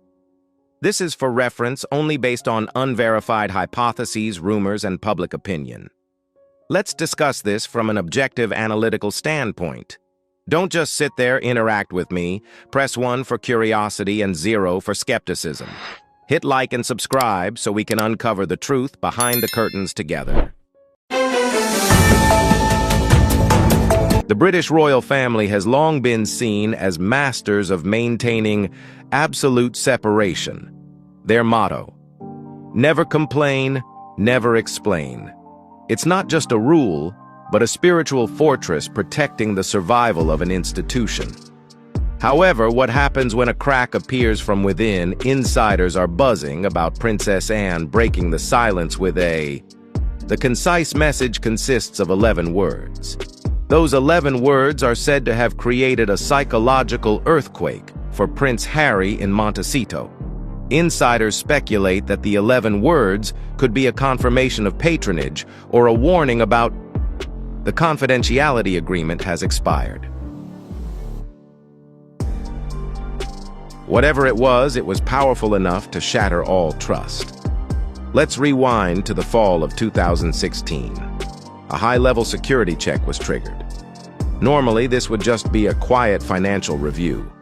But with Meghan Markle, the security agencies seem to have stumbled upon something more. Gray area full of mystery. Under the lens of an independent investigation, the digital footprints tell a different story. During what was supposedly her most difficult period, her presence was recorded in luxurious floating cities in the Mediterranean, far beyond the financial means of a cable television actress. A custom-designed evening gown can cost anywhere from $5,000 to $20,000. The cost of a week in Monaco easily reaches $50,000. How can an actor earning $800 per episode afford such an extravagant lifestyle? This is where the term comes in. Strategic social position, it emerged. In intelligence circles, unidentified funding is a warning sign of potential security breaches. And if lavish parties are the stage, then Marcus Anderson is the director. The Istanbul event in 2015, a crossroads of East and West, was seen as Meghan's graduation, a signal that she was ready for the next level. But what Princess Anne discovered at Park Gatcombe was even more shocking: a secret alliance. The relationship between Meghan and Prince Andrew began in late 2019. Was the coincidence of both leaving their public roles a mere accident, or the first step in a coordinated plan? Princess Anne chose to break her silence for the sake of the crown's integrity. She revealed coded communications proving this wasn't a casual romance, but a long-term scheme funded by anonymous sources. Did Princess Anne attempt a rescue based on warnings from the national security system? Or are all these records just part of a larger scheme misunderstanding scenario? Is this harmful in an age where information can be distorted? Were Princess Anne's 11 words truly a blow to his beliefs? Or were they the key to unlocking a truth the prince wasn't ready to face? The answer will probably depend on how you connect these pieces. Do you believe in the power of love regardless of records? Or do you believe in the coldness of numbers and security data? Leave your opinion in the comments so we can discuss. In the world of closed rooms where billionaires discuss deals that will reshape the global economic map, the presence of an individual is rarely accidental. One hypothesis being put forward by observers is, could there be the invisible hand? What specific circumstances have created the unique routes and access for the protagonist in our story? The data reveals inexplicable coincidences. While the public image portrays an artist striving for self-reliance, the social footprints show a heavy presence at various locations. Sensitive coordinates, from luxurious super yachts to the exclusive circles of the Gulf elite. In the language of security analysts, the disparity between real income and a luxurious lifestyle is often seen as the mystery needs to be solved. Was this pure luck, or the result of a carefully orchestrated protection system? Princess Anne, with the mindset of a serious security practitioner, seemed to have seen through what a heart infatuation often overlooks. She did not view those lavish parties as mere entertainment, but as a systematic cultivation process. According to internal sources, palace security experts carried out a complex operational maneuver, network connection diagram. They compared travel diaries, unconventional financial reports, and social intersections from California to the Mediterranean. The biggest question wasn't who is she, but rather what facilitated this presence when funding sources don't appear in any transparent disclosures. It raises serious questions about the stability and security of royal relationships. A fateful confrontation is said to have taken place where Princess Anne wasn't discussing protocol, but rather national security. On the negotiating table at that time, according to rumors, was a dossier concerning sensitive international connections. She introduced a highly significant technical term, strategic social position, strategic social positioning. Let's analyze this concept together. In the upper echelons of power, individuals with exceptional charisma and networking skills are sometimes placed in positions close to high-value targets, not through blatant espionage, but through skillful manipulation, subtle social manipulation. They appear at important parties, are introduced to influential people, not by chance, but because they play a role as key figures. The link to fame as part of a long-term plan. Princess Anne is said to have pointed out that the photos in the files did not depict a lucky woman, but rather someone perfectly positioned within global power networks. At this point, we are faced with two opposing viewpoints. Harry sees in them the cruelty and prejudice of a closed royal family. But conversely, Princess Anne seems to be making a last-ditch effort to protect her grandson from a script that she believed had been written in advance. Is Meghan Markle truly a talented woman who opened the door to high society through her own charisma? Or is she merely a pawn in a larger strategic game that she herself doesn't fully control? According to internal sources, this profile paints a portrait of an individual who possesses not only innate self-confidence, but also a profound understanding of global power hierarchy. It is speculated that Princess Anne's warning carried an astonishingly realistic undertone. In the world of macro circles of influence, a person's presence is often inextricably linked to utility value, which they contribute to that ecosystem. However, in the face of what is considered irrefutable evidence, Prince Harry seems to have chosen to view the matter through the lens of love and protection. Instead of considering the security variables, he viewed it as an attack on personal happiness, an expression of the prejudice he so detested. As a result, financial reports, bills, and questions about the source of patronage were set aside, giving way to a fervent belief in a flawless, romantic scenario. To understand why Princess Anne was so determined, we need to look at empirical evidence, her. With over half a century of service within the royal apparatus, she has witnessed countless individuals attempting to access the core of power for various purposes. She developed a kind of recognition instinct for those incompatible behavioral patterns. In that dossier, every detail seemed to trigger her alarm system, from a lifestyle far exceeding publicly disclosed income, intricate connections in the Gulf region, to an extremely sophisticated yet flawed image-building strategy.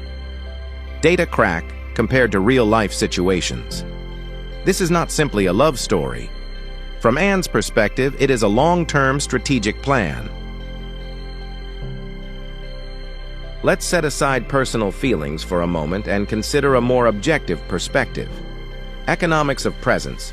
Between 2008 and 2012, Meghan Markle's professional profile showed her as an actress seeking to establish herself in Los Angeles.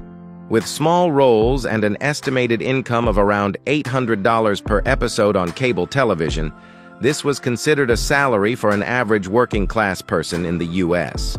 However, when compared to the leaked images, we see something else entirely. Parallel reality. She appears in settings where the cost of even the smallest service can equal the annual income of a mid-level actress. From private parties in Monaco to exclusive events in the Mediterranean alongside international tycoons and powerful families. Let's do a hypothetical calculation. A first-class transcontinental flight, luxurious hotels during the peak season for the elite and bespoke outfits. The total cost of these trips often reaches tens, even hundreds of thousands of dollars. The investigative question here is, how can an average labor budget afford an elite lifestyle? If the numbers don't match actual income, then the hypothesis of anonymous sponsorate has become more feasible than ever.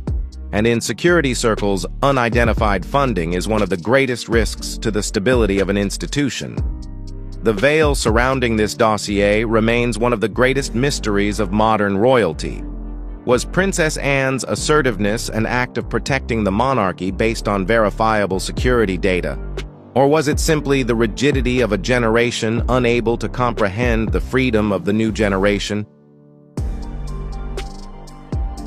If you were faced with such contradictory numbers and data, would you trust your heart or the cold, emotionless intelligence reports? Could there be truth hidden within these unpublished words? Leave your speculations and don't forget to sign up to join us in unraveling the next files in the world of top-level secrets. In the world of luxury, numbers often speak a language of their own. A bespoke evening gown for high-profile events can cost anywhere from $5,000 to $20,000. When you add in grooming services and accessories, the cost of a week-long appearance in Monaco can easily reach $50,000. Investigation data shows that this was not an isolated event, but rather a series of events. Iterative pattern. Over many years and at various geographical locations, the question analysts are asking is, in an ecosystem where everything has a price, who is paying these enormous bills? Through Princess Anne's lens, power and luxury are never bestowed unconditionally. As the romantic storyline fades a trading map, they're starting to reveal themselves. Among the elite and international tycoons, discretion is often the price to pay for access, and beauty is sometimes used as a means to achieve it. The intelligence assessment appears to have reached a systematic conclusion. These were not random invitations due to luck. The absence of personal credit card bills, large cash withdrawals, or receipts for luxury services leads to a more professional hypothesis: full sponsorship. In the field of security, this term describes an individual whose every aspect, from travel and accommodation to appearance, is taken care of. In return, that individual provides the values that the elite crave: strategic presence, connectivity, and absolute discretion. Princess Anne is said to have posed a question that would make anyone ponder: what is the actual return on this investment? And more importantly, who is holding the reins of this script? If the yacht trips and lavish parties are the stage, then the confidential documents point to a figure playing the role of director Marcus Anderson. While the mainstream media often portrays Marcus as a close friend and charming consultant of the Soho House empire through the lens of British intelligence, he appears with a completely different definition: strategic coordinator, the orchestrator. Why is such a weighty term used? Consider the Soho House network, a private club ecosystem for global power and celebrities. Anderson's real skill lies not in hospitality, but in his ability to building relationships. He knew how to put the right people in the right place at the right time. In 2015, a year before the fateful meeting between Harry and Meghan, Anderson orchestrated what was considered a strategic milestone, the grand opening of Soho House in Istanbul. This was not merely a social event, but was seen by observers as a